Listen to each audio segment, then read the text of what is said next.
Victory over Superman was only the beginning of Aquaman's rise to power. Uniting the world's oceans under the banner of Atlantis, Aquaman had a controlling interest in the planet's ecology and economy. His influence did not escape the attention of the world's multinational corporations, who looked to end his reign. Villains lured by the promise of big money to assassinate the King of Atlantis pursued him relentlessly. But Aquaman's popularity served him well. The world's citizens rose up in anger against those who would quell Aquaman's influence. The threat abated, a groundswell of support began for a united Earth under Aquaman's command.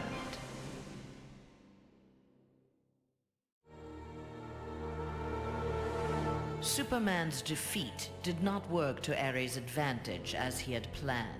The heroes of the parallel dimension helped this world's Batman build a conflict-free utopia that left the war god famished.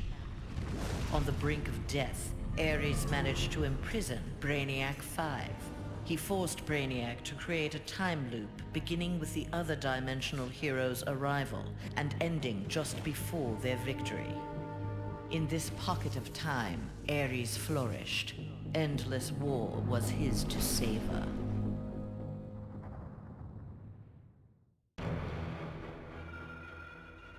Superman had been a fool to believe Bane would willingly accept a subordinate role in the One Earth government. With the High Counselor out of the way, true leadership could begin. Though they lacked intelligence, Bane found in Sinestro and Black Adam inspiring examples of ruthless, absolute authority. They reciprocated his regard for their talents. The three former villains regained control of the planet and formed a ruling triad that would be uninterrupted until the next phase of Bane's plan.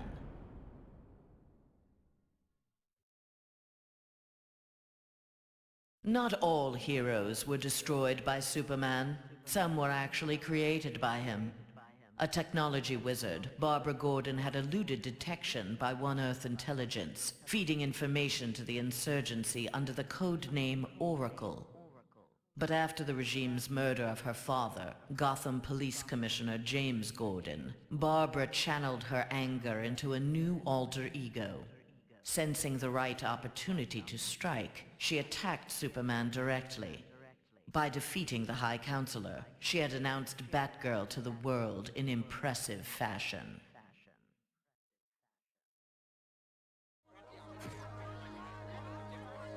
Following the battle to liberate Earth, Batman learned that Luthor had bequeathed his massive fortune to Bruce Wayne.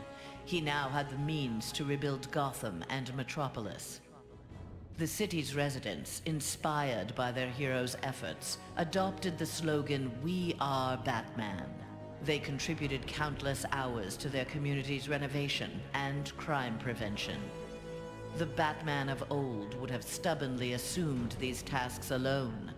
The post-One Earth Batman, having been rewarded for his trust in others, enjoyed his city's renewal and his role as its benefactor.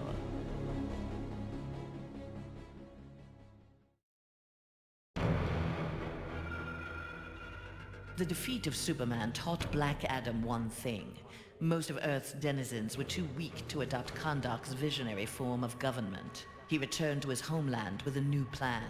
Combining their energies, Black Adam and his Empress Isis created a mystical barrier around Kahndaq.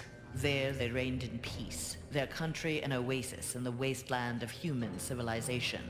A true oasis once Black Adam had destroyed all other life on Earth.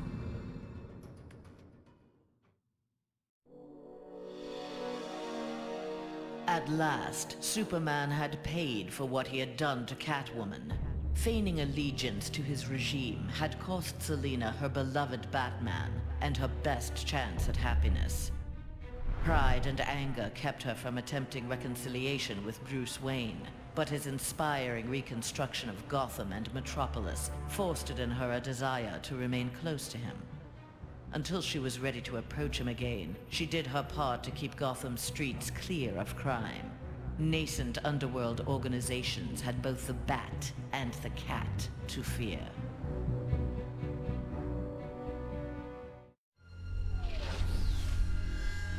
After Superman's defeat, Cyborg led the assault on the Fortress of Solitude to flush out remnants of the High Counselor's regime. The fortress was well defended, the battle intense. Cyborg was forced to use unfamiliar Kryptonian tools to make repairs to his damaged cybernetics. Enhanced with the alien technology, Cyborg found he could communicate with Superman's androids and order them to apprehend the opposition. With his army of super androids, Cyborg will bring justice to the world.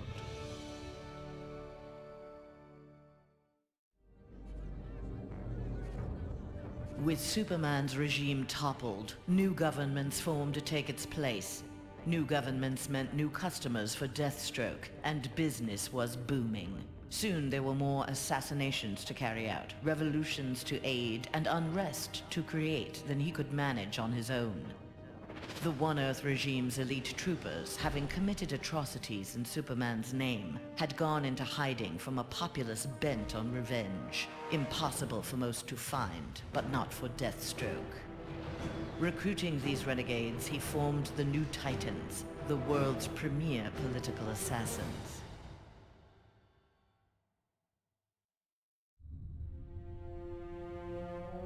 Free of Superman's control, Doomsday eradicated the remaining metahumans. He then manipulated technology in the abandoned Fortress of Solitude to terraform the Earth.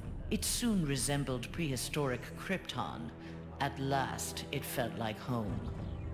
After a few years of exterminating humanity at his leisure, however, Doomsday needed a challenge. Having assimilated Superman's ability to fly, he headed for a nearby space sector. He had heard rumors of an opponent worthy of his attention, a Cesarian mercenary with a taste for violence. Doomsday was eager to meet this Lobo in battle.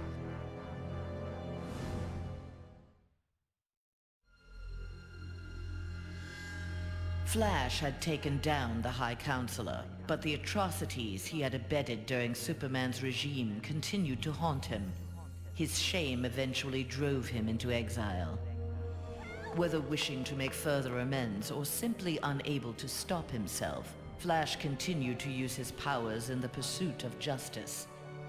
Rumors of a mysterious red streak of energy that would set upon and incapacitate criminals circulated throughout Central City.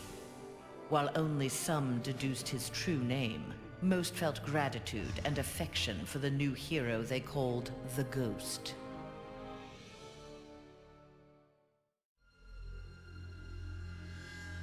After the fall of Superman, Green Arrow visited the Star City of this parallel Earth.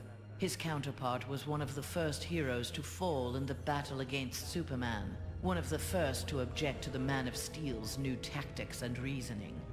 A memorial erected in Star City's Orchid Bay served as a reminder of the need to fight oppression regardless of the odds.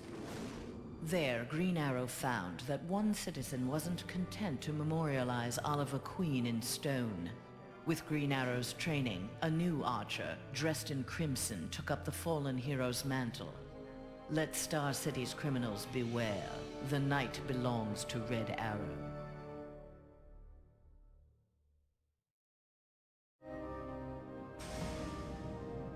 Mere days after returning to his Earth, Green Lantern, in an event mirroring his ascension to the core, witnessed the crash landing of an alien ship. Investigating the wreckage, he encountered the pilot, who claimed to be Abin Sur. But this Abin Sur wore no power ring, and referred to him in halting breaths as the Almighty One. Green Lantern tried to convince the alien of their past, that Abin Sur had named Hal Jordan, his successor, as the Green Lantern of Sector 2814. But the alien died from his wounds before Lantern could learn more of him. Lantern left immediately for Oa. The Guardians were his only hope of solving this mystery.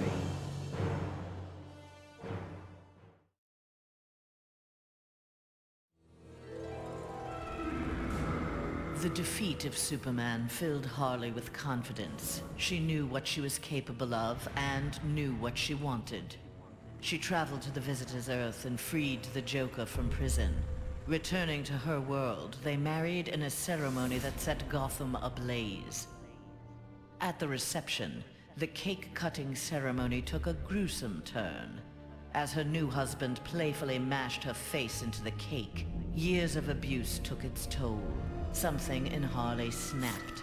She used the ceremonial knife to slash Joker's throat. Still wearing her wedding gown, Harley now resides permanently in Arkham Asylum.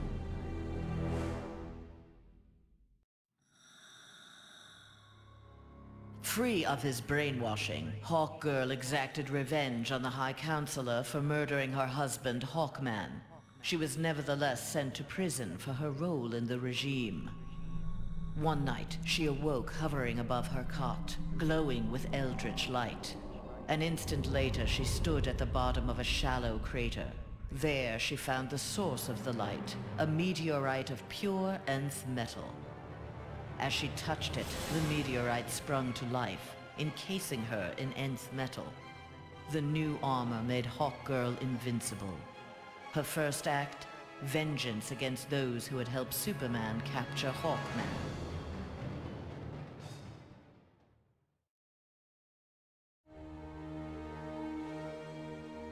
Though he had failed to elevate the Joker clan's status, Joker was convinced a similar organization could be successful in his dimension. Joker used a series of devastating terrorist acts to frighten the populace, then convinced the more gullible among them that he was the path to security. The new Joker clan soon had millions of members worldwide and committed regular anti-government attacks, wreaking havoc on the global economy.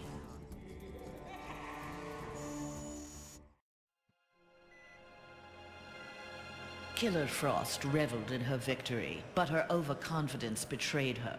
Seizing the opportunity, agents of Star Labs captured her. Their scientists harnessed her freezing power in order to fortify the world's polar ice caps.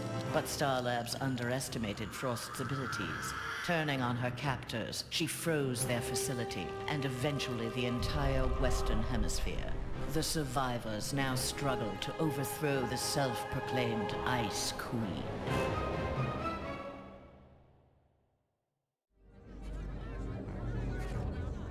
A win against this world's Superman was greatly satisfying, but its aftermath would be sweeter still. Luthor had traveled to this dimension to convince its residents that he was their Luthor, who had miraculously survived the High Counselor's globally televised attack on him. Beloved before, the triumphant Luthor was now worshipped. He was elected President of the United States, but soon looked to further consolidate his power.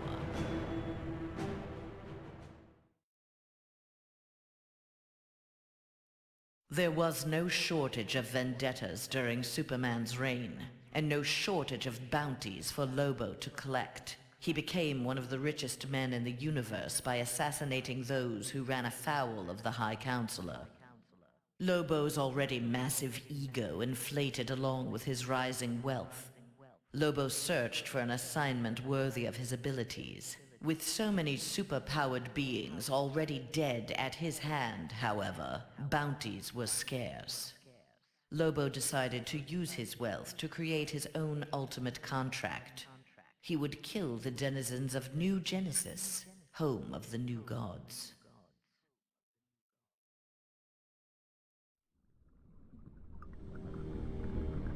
Banishing his friend and former teammate Superman to the Phantom Zone was difficult for J'onn J'onzz, but necessary. As the One Earth regime had formed, J'onn, ever the outsider, had chosen to watch from a distance to bide his time. He assumed the form of an Atlantean and served as royal archivist. Aquaman little suspected that his trusted subject's uncanny ability to gather news of the surface world was the result of telepathic powers.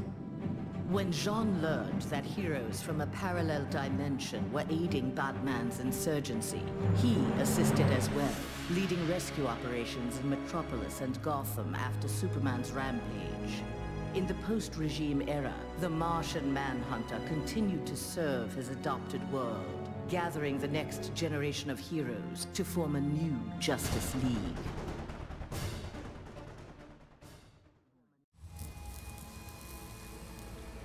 Nightwing had beaten his former boss, Superman, in single combat. Not even Batman had done that.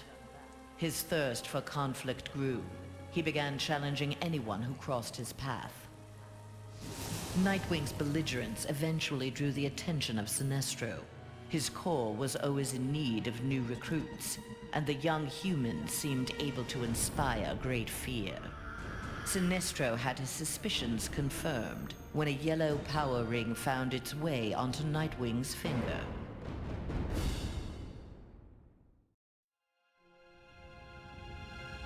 Winning the battle with Superman cost Raven dearly. The amount of demonic energy required overwhelmed her. After regaining consciousness, she looked around warily. Her immediate surroundings were a hellish ruin. Nearby stood her father, Trigon. Raven had somehow called him forth during her battle. Trigon thanked his daughter. He then summoned an army of demons and set out to destroy the rest of the planet.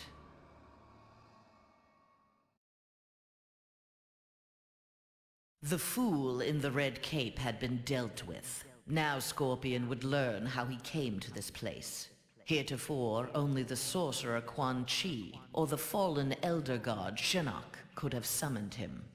Scorpion's answers appeared in the form of Trigon, who accused Scorpion of deserting Trigon's demon army and stealing from him the glory of besting the High Counselor. The two faced each other in a titanic struggle. Scorpion emerged the victor and assumed control of Trigon's invasion force. Soon this strange new land would be his to rule.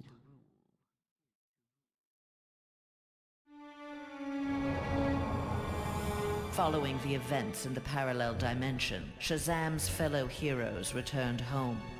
But an alien virus contracted during the transfer created in them acute mental instability. They turned on their fellow crime fighters in a deranged fury. Alone and desperate, Shazam shared the power of the Word with his adopted brothers and sisters. Their purity of heart gave them courage. The army of Shazam incapacitated the former heroes. Eventually, they took the place of the Justice League as primary defenders of Earth.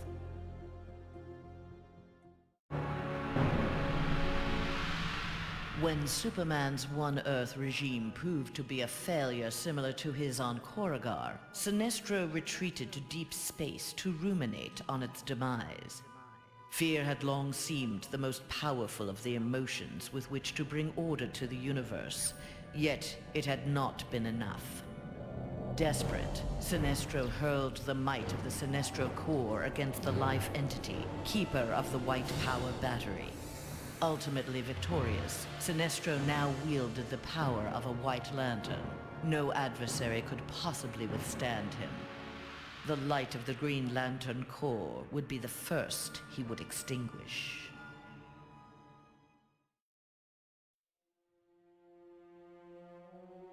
The battle over, Grundy eluded capture and returned to his swamp to heal his wounds. During regeneration, Grundy found he could channel the elemental force of the Red. All animal life would bend to his rule.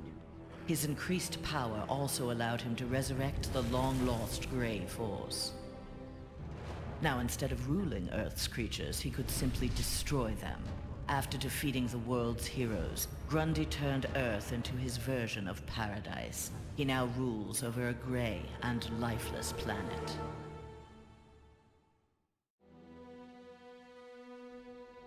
Though pleased with the outcome, Superman's battle with his duplicate left him troubled. If one Superman could go so far astray, why not another? Preventative measures were in order. After much discussion with his fellow Justice Leaguers, Superman ingested a remote-release kryptonite capsule. At any sign of instability, the kryptonite would permeate his body, killing him. The question of who could trigger the device was solved democratically. Each week, a different Leaguer would take possession of its remote control. Only Batman was denied a shift.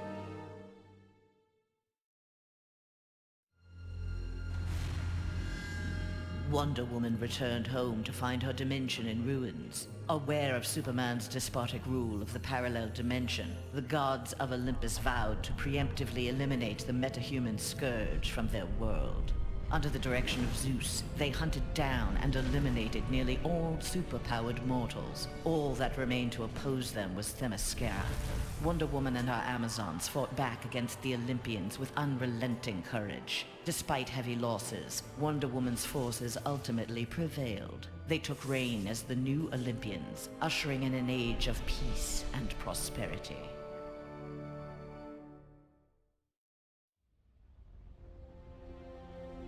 The defeat of Superman was a relief to Zatanna.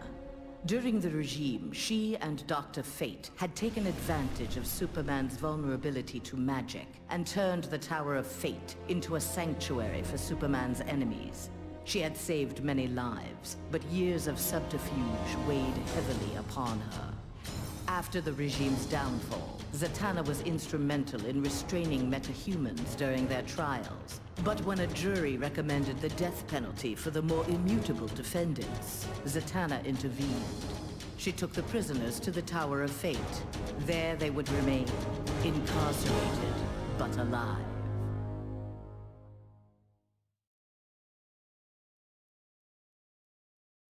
Free of the Phantom Zone at last, Zod's first order of business, Superman's defeat, had been accomplished. Now his revenge could be fully realized. His time in the Phantom Zone had allowed Zod to learn its secrets. He had even learned from one of his fellow residents how to call forth small pockets of it at will. After introducing Superman to its mind-numbing emptiness, Zod claimed the High Counselorship and began to rebuild Earth in the image of mighty Krypton.